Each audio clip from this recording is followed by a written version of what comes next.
Halo teman-teman semuanya, dan halo sahabat Spensa, kembali lagi dengan Jurnalistik Spensa bersama dengan Mahren dan Cinta dalam program spesial kita, Lentera Cerita, tempat di mana dari cerita kecil bisa menjadi sumber inspirasi.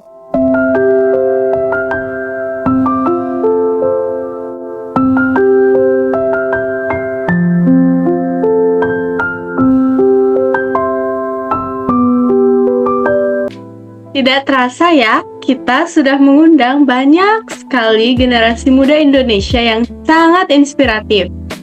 Betul sekali Mahren, dan kali ini kita pindah topik sedikit nih. Dari yang dulu-dulunya kita mengundang awardee beasiswa, sekarang kita pindah ke seseorang yang kalau prestasinya dijabarin satu-satu, kayaknya bakalan buat segmen sendiri nih, karena saking banyaknya prestasi yang didapat oleh narasumber kita kali ini. Aduh, seru banget tuh. Siapa nih kira-kira narasumber kita sekarang?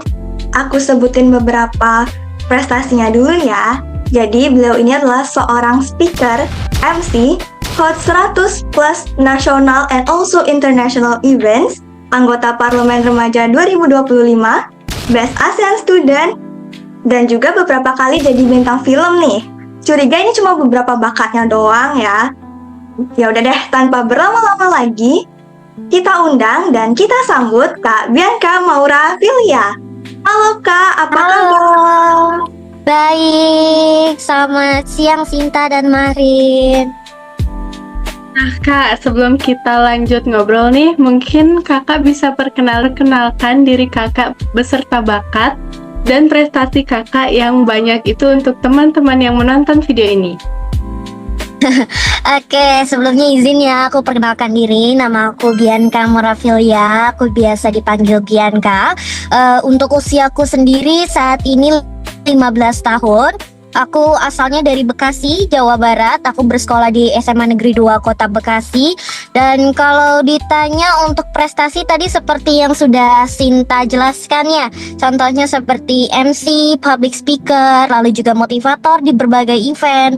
Lalu aku juga sering mengikuti berbagai macam project film. Lalu aku juga pernah ikut Parlemen Remaja dan juga menjadi Best ASEAN Student. Selain itu sih yang aku mungkin nggak cantumkan itu ya, aku juga ini adalah atlet Kota Bekasi. Aku adalah atlet di bidang dance sport, yaitu spesialis di hip hop gitu. Dan mungkin aku kalau untuk bakat yang lain, mungkin aku juga memiliki beberapa hobi ya, seperti designing, aku juga bisa gambar, drawing, aku juga bisa bikin poem dan juga suka singing. Jadi mungkin itu beberapa bakat yang aku punya gitu. Oh, banyak sekali ya bakatnya. Kalau dari orang-orang lihat mungkin segini aja, ternyata pas Kak Bianca sebutin sendiri ada banyak banget. Dari semua bakat, public speaking dan lainnya itu yang Kakak jalani sekarang, sebenarnya semuanya itu berawal dari mana sih? Kalau ditanya awalnya dari mana, itu sebenarnya dari usia aku masih kecil banget ya. Aku dari SD kelas 2 atau 3 itu aku memang udah sering ikut lomba-lomba, berbagai macam lomba ya. Contohnya kayak storytelling, terus aku juga sering ikut di dunia modeling juga.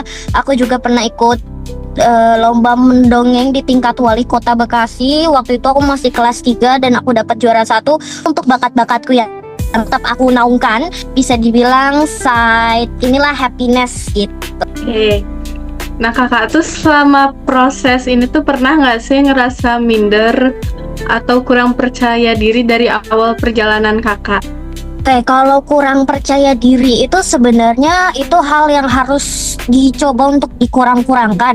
Kalau semisalnya aku ada nervous, aku ada kayak gugup, itu ada. Tapi kalau percaya diri sih, kalau kurang percaya diri sih aku usahakan aku tidak mempunyai itu ya. Aku harus believe in myself, karena kalau semisal kita ini ingin menjadi seorang public speaker atau motivator atau ingin memotivasi orang lain untuk be the better self of themselves gitu, ya tentu kita juga harus pede. Makanya kalau semisal dibilang kita tuh pernah nggak sih harus minder gini, kalau aku sih untuk aku sendiri aku usahakan tidak pernah. Dan kalau semisal aku pernah minder, aku pasti selalu bilang ke diri aku sendiri kalau aku sudah mencoba untuk do the best for myself, aku sudah menjadi versi terbaik dari diriku, aku sudah berusaha untuk melakukan semampunya, Dan kalau semisal ini tidak cukup untuk orang lain, ini sudah cukup untuk diriku dan aku percaya dengan kompetensi yang aku miliki.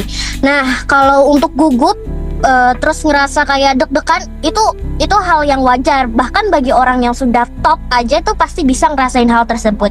Jadi mungkin kayak gitu sih. Sama proses ini, siapa sih sosok yang paling berpengaruh di perjalanan kakak sampai titik ini? Pastinya kalau untuk sosok yang paling berpengaruh itu adalah orang tuaku, terutama juga dari mamaku sendiri. Karena mamaku adalah sosok yang support aku dari awal aku berkarir sampai dengan sekarang. Karena kalau aku semisalnya dari awal tidak didukung atau disupport oleh kedua orang tuaku, jadi aku nggak mungkin kayak sekarang. Karena apa yang aku lakukan ini tuh juga pastinya butuh bantuan dari orang tua. Jadi pastinya aku mau say thanks sebanyak-banyaknya buat mamaku gitu. Nah, sekarang kita lanjut nih Kak ke bagian public speaking. I think kakak tuh keren banget karena di usianya yang bisa dibilang masih cukup muda, kakak udah bisa menjadi host 100 lebih event nasional dan juga internasional gitu. Dan aku juga dengar-dengar kalau misalnya Kak Bianca ini tuh belajar public speakingnya tuh secara otodidak gitu kan Kak. Dan aku rasa ini tuh pastinya banyak banget teman-teman yang mau belajar public speaking secara otodidak. Mungkin Kak Bianca bisa nih ngasih tips and trick ke kita gimana sih caranya belajar public speaking secara otodidak gitu.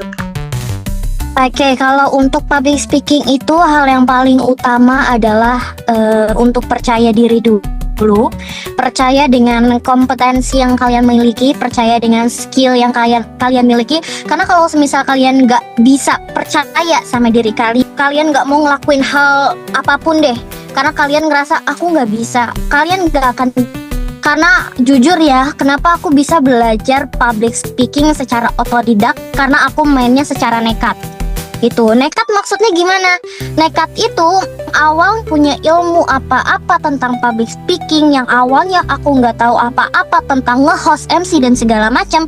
Aku langsung terjun, langsung main di lapangan, langsung MC tanpa ya mempelajari dulu. Kalau aku walaupun tanpa mempelajari tetap harus searching ya, cari tahu sebanyak-banyaknya. Nah dari situ, dari aku secara nekat mencoba dan aku percaya sama diri aku akhirnya belajar langsung dari kesalahan yang aku lakukan di situ. Jadi contoh saat aku lagi MC, aku ada melakukan beberapa kesalahan, beberapa mistakes. Lalu setelah itu aku dikasih tahu sama IO-nya misal, Bianca kamu salah di sini, kamu salah di situ, kamu harus benerin bagian ini. Nah, lalu di next event waktu aku langsung MC, aku udah tahu salahnya di mana.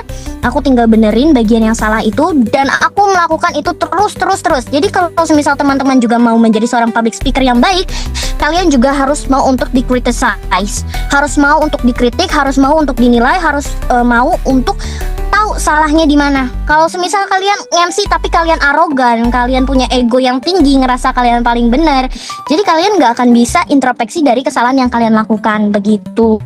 Jadi intinya kalian harus percaya diri, harus mau untuk mencoba, harus mau untuk berbuat kesalahan, dan lalu introspeksi dari kesalahan yang kalian buat. Dan yang paling penting itu beneran pede gitu. Gak peduli dengan apa yang orang lain omongin, gak peduli orang nanti ngelihat kalian kayak gini, kayak gitu. No, cukup ngelihat diri kalian sendiri. Kalian tahu kalian udah nyoba, itu bakal tentang banget gitu. Oke, jadi ini tipsnya beneran sangat amat bermanfaat gitu ya buat kita yang mau belajar public speaking secara otodidak.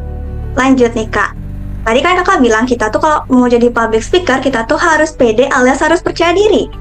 Dan aku tuh pernah menjadi beberapa kali jadi speaker, jadi MC juga. Dan aku tuh rasa kayak kalau misalnya udah naik ke atas panggung nih, tiba-tiba tuh rasanya deg-degan gitu loh Kak. Kakak ada nggak sih tips dan trik kalau misalnya kita mau berbicara di tempat umum itu gimana sih caranya biar rasa nervous kita tuh hilang, biar kita tuh jadi lebih percaya diri gitu Kak?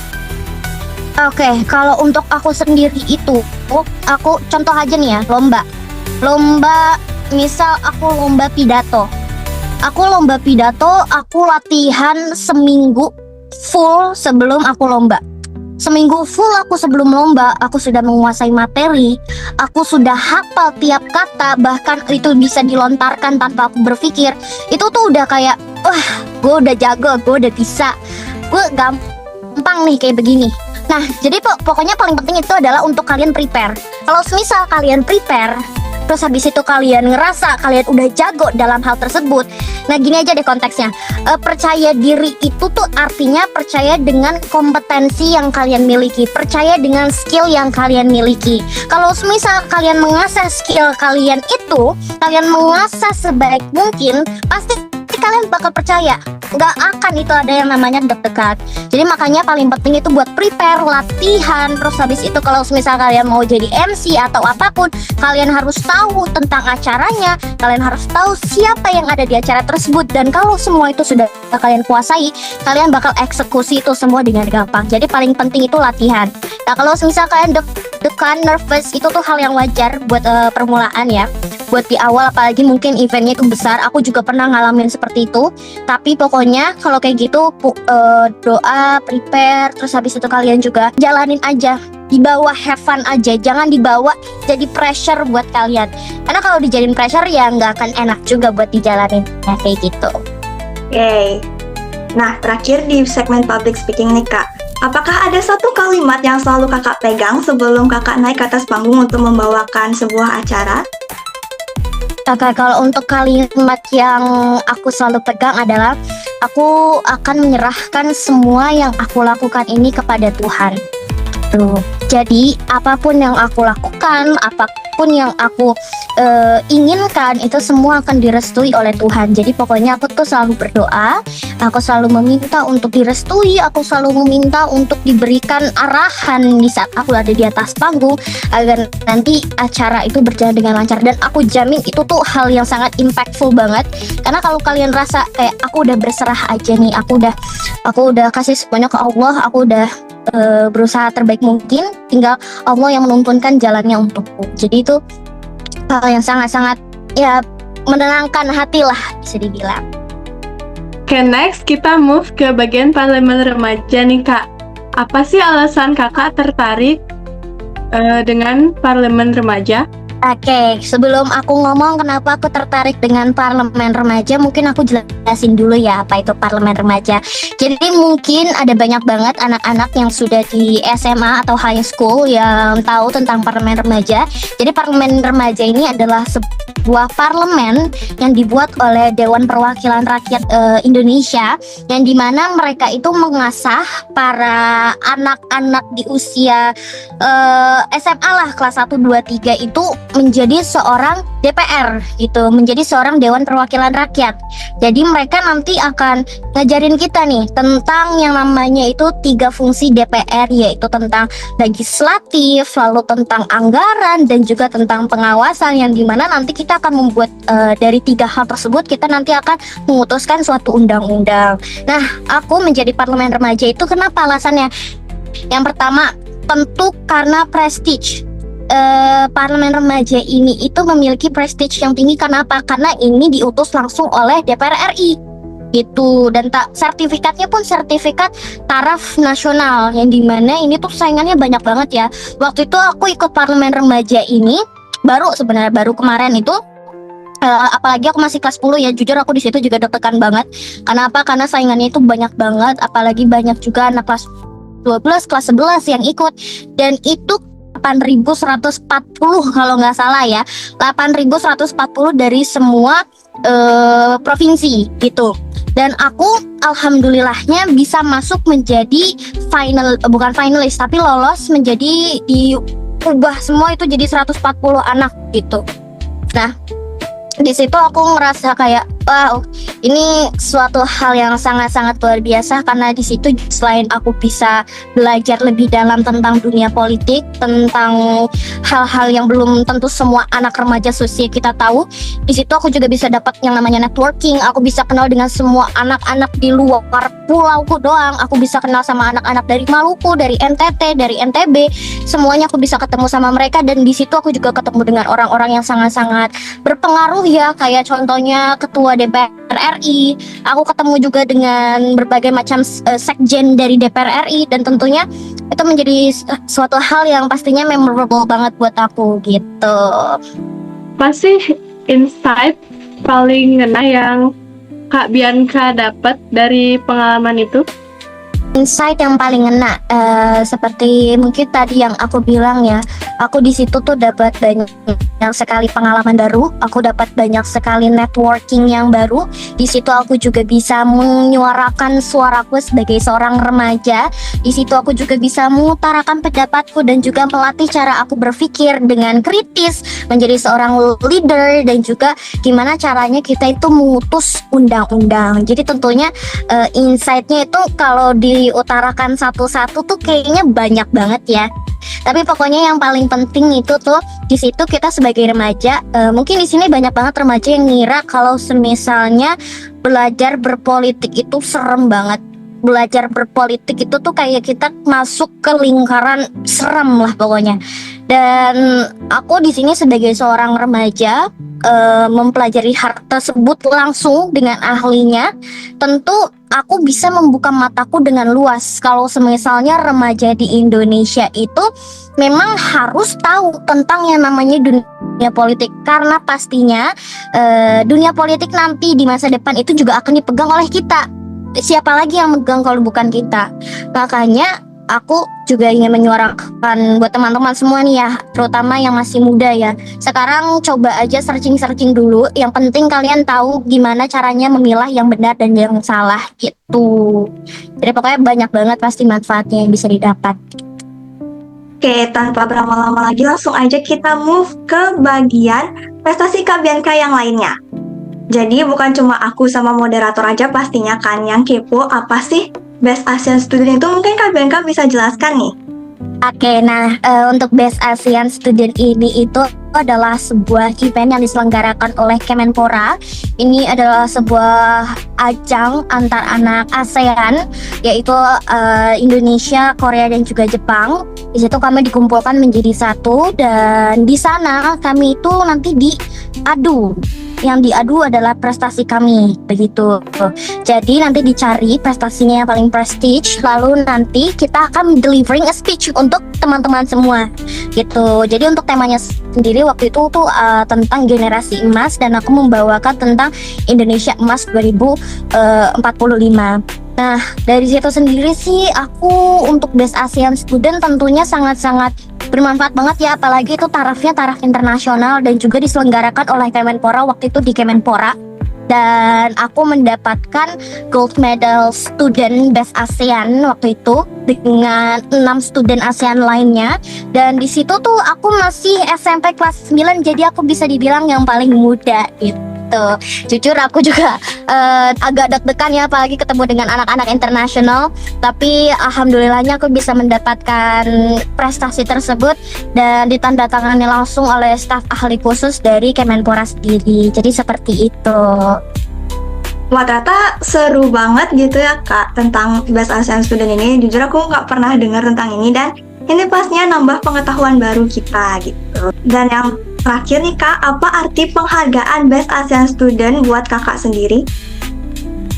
Kalau untuk artinya sendiri, itu yang pertama karena tarafnya internasional, yaitu menjadi portofolio yang sangat bagus untuk aku. Dan selain itu aku juga mendapatkan banyak networking baru, aku mendapatkan pengalaman baru dengan teman-teman internasional lainnya. Dan tentunya ini tuh sangat-sangat luar biasa ya. Dan aku sangat senang pokoknya mendapatkan prestasi tersebut. Seperti itu mungkin ya. Wow, akhirnya kita sudah selesai nih ngobrol bareng Kak Bianca. Dan terakhir nih Kak, sebelum penutup, kata-kata untuk generasi muda Indonesia dari Kak Bianca.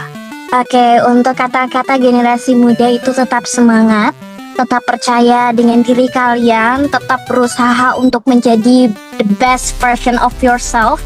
Berikanlah energi positivitas kalian ke lingkungan sekitar kalian.